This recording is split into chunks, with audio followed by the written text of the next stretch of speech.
Hello. Last video में हमने बात किया था बायोलॉजिकल क्लासिफिकेशन का। एंड बायोलॉजिकल क्लासिफिकेशन में हमने देखा कि बायोलॉजिकल क्लासिफिकेशन आफ्टर ऑल होता क्या है। फिर हमने बात किया बायोलॉजिकल क्लासिफिकेशन की नीड की, कि आफ्टर ऑल बायोलॉजिकल क्लासिफिकेशन की नीड क्या होती है। ठीक है, फिर हमने बात किया क्या अटेम्प्ट्स की, नॉन साइंटिफिक मेथड एंड फिर साइंटिफिक मेथड में हमने एरिस्टोटल की क्लासिफिकेशन देखी as well as 2 kingdom classification देखा, किसका, कैरोलस लिनियस का। ओके, अब हम बात करते हैं 5 किंगडम क्लासिफिकेशन का, जिसको कि सबसे बेस्ट क्लासिफिकेशन सिस्टम माना गया एंड हमें यही क्लासिफिकेशन सिस्टम पढ़ना है। ओके, सो 5 किंगडम क्लासिफिकेशन किसने दिया था? आर.एच. विटेकर ने दिया था। ठीक है, आर.एच. विटेकर ने 5 किंगडम क्लासिफिकेशन दिया एंड उन्होंने क्या किया 5 किंगडम क्लासिफिकेशन में, जो भी लिविंग ऑर्गेनिजम्स हैं इन सारे के सारे लिविंग ऑर्गेनिजम्स को उन्होंने 5 डिफरेंट किंगडम्स में बांट दिया या फिर 5 डिफरेंट ग्रुप्स में बांट दिया। ठीक है, वो ग्रुप्स थे kingdom Monera, kingdom Protista, kingdom Fungi, kingdom Plantae and kingdom Animalia. Okay, उन्होंने 5 डिफरेंट किंगडम्स में सारे के सारे लिविंग ऑर्गेनिजम्स को डिवाइड कर दिया। ओके, उन्होंने सिर्फ एक या दो कैरेक्टर्स नहीं देखे, उन्होंने ग्रुप्स ऑफ कैरेक्टर्स देखे। ग्रुप ऑफ कैरेक्टर्स के बेसिस पे उन्होंने डिवाइड किया इन सारे ऑर्गेनिजम्स को 5 किंगडम्स में। ओके, एंड उन कैरेक्टर्स की बात करते हैं। ओके, सो सबसे पहला कैरेक्टर उन्होंने देखा सेल टाइप। सेल टाइप में क्या देखा? जो सेल है उसमें न्यूक्लियर एनवेलप प्रेजेंट है या एब्सेंट है। ठीक है, आप जब सेल बायोलॉजी पढ़ रहे होगे तो आपने 2 तरीके की सेल्स के बारे में पढ़ा होगा। एक होगा प्रोकार्योटिक सेल एंड एक होगा यूकार्योटिक सेल। ओके, एक सेल होगा जिसमें जो जेनेटिक मटेरियल है वो पूरी इस तरीके से स्कैटर्ड रही होगी। जेनेटिक मटेरियल मतलब डीएनए या फिर आरएनए। ठीक है, वो स्कैटर्ड रही होगी एंड एक तरीके का सेल पड़ा होगा जिसके पास न्यूक्लियर एनवेलप होगा एंड जो जेनेटिक मटेरियल होगा उसके न्यूक्लियर एनवेलप में इनक्लोज्ड होगा। ठीक है, सो जो सेल जिसमें चाहिए जेनेटिक मटेरियल पूरी की पूरी स्कैटर्ड है, इसको हम क्या कहते हैं? प्रोकार्योटिक सेल कहते हैं। प्रोकार्योटिक सेल कहते हैं। एंड जिसके पास न्यूक्लियर एनवेलप प्रेजेंट होता है, जिस सेल के पास न्यूक्लियर एनवेलप प्रेजेंट होता है, इसको हम क्या कहते हैं? यूकार्योटिक कहते हैं। ठीक है, यूकार्योटिक सेल कहते हैं। प्रोकार्योटिक सेल्स जो होते हैं वो प्रिमिटिव तरीके की सेल्स होते हैं। प्रिमिटिव तरीके की सेल्स मतलब पुराने तरीके की सेल्स। ठीक है, जिनके पास न्यूक्लियर एनवेलप नहीं होता है। ठीक है, एंड इसी प्रोकार्योटिक सेल्स में मॉडिफिकेशन होता है एंड इसमें क्या आ जाता है? एक न्यूक्लियर एनवेलप आ जाता है जिसके अंदर सारा का सारा जेनेटिक मटेरियल इनक्लोज्ड रहता है, उसको हम क्या कहते हैं? Eukaryotic cell. सो आपको देख करके पता लग रहा होगा कि जो प्रोकार्योटिक सेल है ये पहले आए होंगे, ये पुराने तरीके की सेल्स हैं एंड यूकार्योटिक सेल्स जो है ये नए तरीके की सेल्स हैं। ठीक है, प्रोकार्योन का मतलब ही ये होता है कि कार्योन बनने से पहले, कार्योन मतलब न्यूक्लियस होता है। ठीक है, न्यूक्लियर एनवेलप जब इनक्लोज कर लेता है जेनेटिक मटेरियल को, हम उसको न्यूक्लियस कहते हैं। तो न्यूक्लियस के बनने से पहले प्रोकार्योन मतलब कार्योन बनने से पहले। सो प्रोकार्योटिक सेल्स जिनके पास न्यूक्लियर एनवेलप नहीं होता है। ठीक है, सो उन्होंने देखा कि कौन से सेल्स प्रोकार्योटिक हैं, कौन से सेल्स यूकार्योटिक हैं। सबसे पहले तो उसके बेसिस पे डिवाइड किया। ठीक है, सो अगर आप यहाँ पर देखते हो तो किंगडम जो मोनेरा है, यहाँ पर किंगडम मोनेरा में सारे के सारे ऑर्गेनिजम्स कैसे हैं? प्रोकार्योटिक है। किंगडम मोनेरा में सारे के सारे ऑर्गेनिजम्स कैसे हैं? प्रोकार्योटिक है। मतलब ये जो सेल्स हैं इनके पास न्यूक्लियर एनवेलप नहीं है, इनका जो जेनेटिक मटेरियल है वो कैसा है? स्कैटर्ड। किंगडम प्रोटिस्टा में आते हैं तो किंगडम प्रोटिस्टा में हमारे को यूकार्योटिक ऑर्गेनिजम्स देखने को मिलते हैं। Kingdom Fungi, kingdom Animalia and kingdom Plantae, सब में हमारे को यूकार्योटिक सेल्स ही देखने को मिलते हैं। ठीक है, उसके बाद हम देखते हैं सेल वॉल टाइप। उन्होंने क्या देखा? Cell wall. कौन कौन से ऑर्गेनिजम्स में सेल वॉल प्रेजेंट है, कौन कौन से ऑर्गेनिजम्स में सेल वॉल एब्सेंट है। एंड सेल वॉल कॉम्पोजिशन भी देखा कि सेल वॉल किस चीज से बना हुआ है। ठीक है, सो जब सेल वॉल की बात करते हैं तो किंगडम मोनेरा में हमारे को देखने को मिलता है कि सेल वॉल जो है सबसे पहली बात प्रेजेंट है। सेल वॉल प्रेजेंट है, किस चीज का बना हुआ है? पेप्टाइडोग्लाइकन का बना हुआ है। ठीक है, किंगडम प्रोटिस्टा की बात करते हैं तो कुछ में प्रेजेंट है, बाकियों में एब्सेंट है एंड इसके सेल वॉल कॉम्पोजिशन की बात नहीं की गई है। ठीक है, नेक्स्ट बात करते हैं किंगडम फंजाई की। सो किंगडम फंजाई में भी जो सेल वॉल है वो कैसा है? प्रेजेंट है। किस चीज की बनी हुई है? चिटिन की बनी हुई है। ओके, नेक्स्ट फिर बात करते हैं प्लांट्स की। तो प्लांट्स में भी आपको पता होगा कि जो सेल वॉल है वो प्रेजेंट होता है एंड प्लांट्स का सेल वॉल किससे बनता है? सेल्यूलोज का बना होता है। ठीक है, एंड जो एनिमल्स होते हैं वहां पर सेल वॉल एब्सेंट होता है।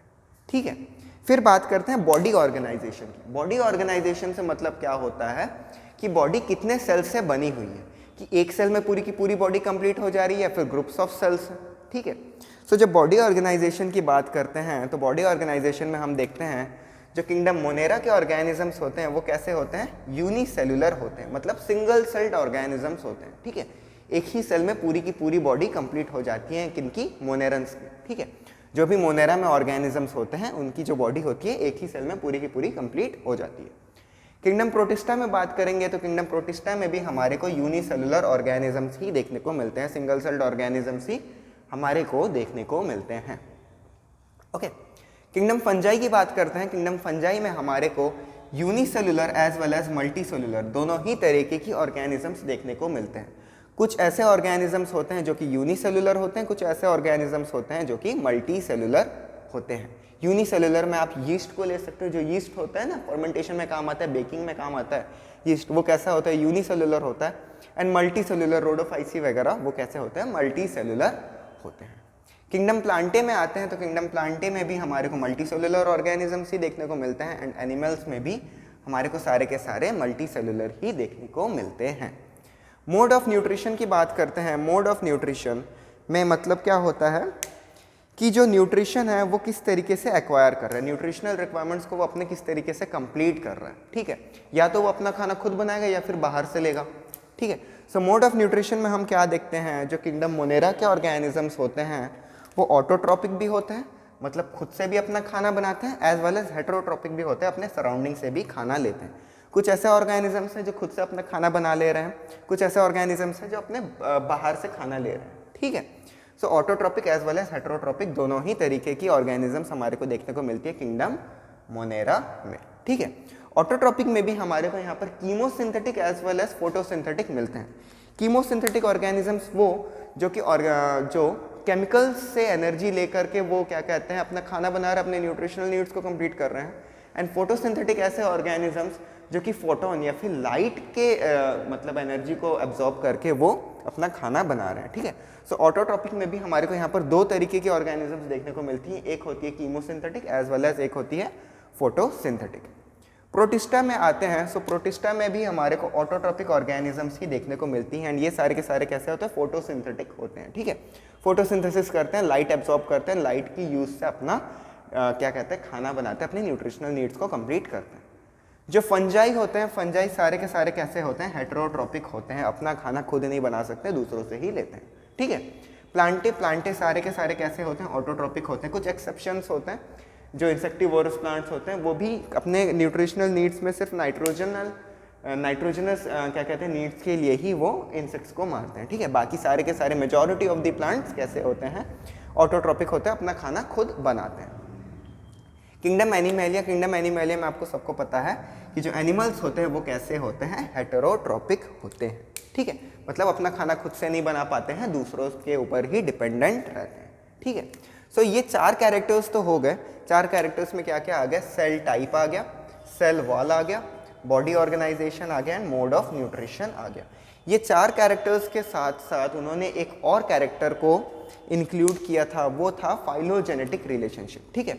आर.एच. व्हिटेकर ने इन चार कैरेक्टर्स के साथ साथ एक और कैरेक्टर के बेसिस पे इन सारे ऑर्गेनिजम्स को क्लासीफाई किया and that is phylogenetic relationship. And phylogenetic relationship क्या होता है आप समझो, ठीक है। उन्होंने क्या इंक्लूड किया, फाइलोजेनेटिक रिलेशनशिप, ठीक है।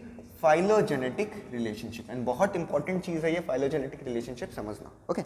फाइलोजेनेटिक रिलेशनशिप का मतलब होता है evolutionary relationship,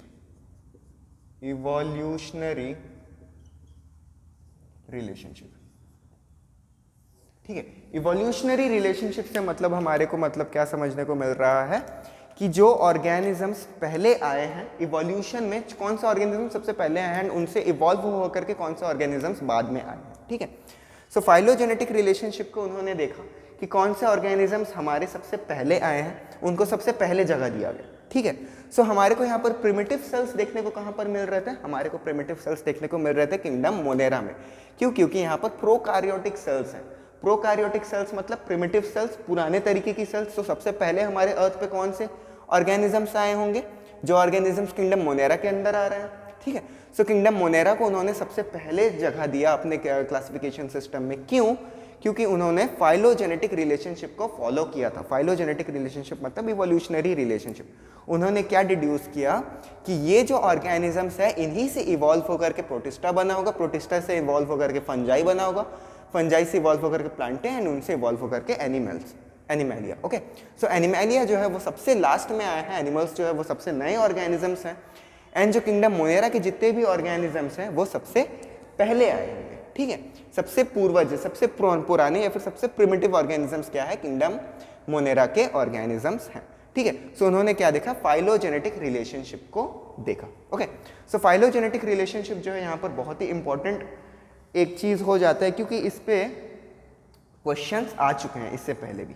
okay, phylogenetic relationship पे 2 बार क्वेश्चंस आ चुका है AIPMT में, AIPMT में 2006 as well as 2009 same topic पे 2 बार क्वेश्चंस आ चुके हैं फाइलोजेनेटिक रिलेशनशिप से। ठीक है, AIPMT 2006 एंड AIPMT 2009 दोनों ही में क्या कहते हैं? फाइलोजेनेटिक रिलेशनशिप पे क्वेश्चन आ चुका है। ओके, इस पे एक और क्वेश्चन इंपॉर्टेंट हो जाता है, वो हो जाता है cell wall type and cell wall composition. Cell wall composition में भी 2010 में एम्स से क्वेश्चन आ चुका है, एम्स से क्वेश्चन आ चुका है, एंड ये सारा का सारा कंटेंट जो है ना ये NCERT से ही कंटेंट है। ओके, 2010 में क्वेश्चन आ चुका है। ओके, उसके बाद आप जब देखते हो प्रोकार्योटिक यूकार्योटिक में, तो 2010 में एक और क्वेश्चन आया था कि यूकार्योटिक यूनिसेलुलर ऑर्गेनिजम्स हमारे को कौन से किंगडम में देखने को मिलता है? यूकार्योटिक यूनिसेलुलर ऑर्गेनिजम्स हमारे को कौन से किंगडम में देखने को मिलता है? ठीक है, सो किंगडम प्रोटिस्टा में आपको देखने को मिल रहा होगा eukaryotic organisms as well as unicellular. ठीक है, सो यूकार्योटिक यूनिसेलुलर ऑर्गेनिजम्स हमारे को किंगडम प्रोटिस्टा में देखने को मिल रहा है। ठीक है, सो इस टॉपिक से भी एक बार 2010 में क्वेश्चन आ चुका है। ठीक है, सो 5 किंगडम क्लासिफिकेशन यहीं पे कंप्लीट होता है। 5 किंगडम क्लासिफिकेशन में हमने क्या देखा? RH विटेकर ने लिविंग ऑर्गेनिजम्स को 5 किंगडम्स में क्लासिफाई किया। ठीक है, सबसे मेन और सबसे बड़ा कैरेक्टर उन्होंने क्या यूज किया था? Phylogenetic relationship. उन्होंने इवोल्यूशनरी रिलेशनशिप को देखा। जो ऑर्गेनिज्म सबसे पहले हैं उनको सबसे पहले जगह दी, जो ऑर्गेनिज्म सबसे बाद में है, जो सबसे नए हैं उनको बाद में जगह दी। उन्होंने सेल टाइप देखा, प्रोकार्योटिक है, यूकार्योटिक है। सेल वॉल देखा कि सेल वॉल है या नहीं है, एंड उसके बाद उन्होंने कंपोजिशन भी देखा। सेल वॉल कंपोजिशन भी इंपॉर्टेंट टॉपिक है, क्योंकि सेल वॉल कंपोजिशन से भी क्वेश्चन आ चुका है 2 बार। बॉडी ऑर्गेनाइजेशन देखा, यूनिसेलुलर है, मल्टीसेलुलर है, यूनिसेलुलर मल्टीसेलुलर दोनों है। ठीक है, एंड मोड ऑफ न्यूट्रिशन को देखा, ऑटोट्रोपिक है या फिर हेटेरोट्रोपिक है। ठीक है, so this is it. 5 kingdom classification यहीं पे कंप्लीट होता है। ओके, चलो, थैंक यू।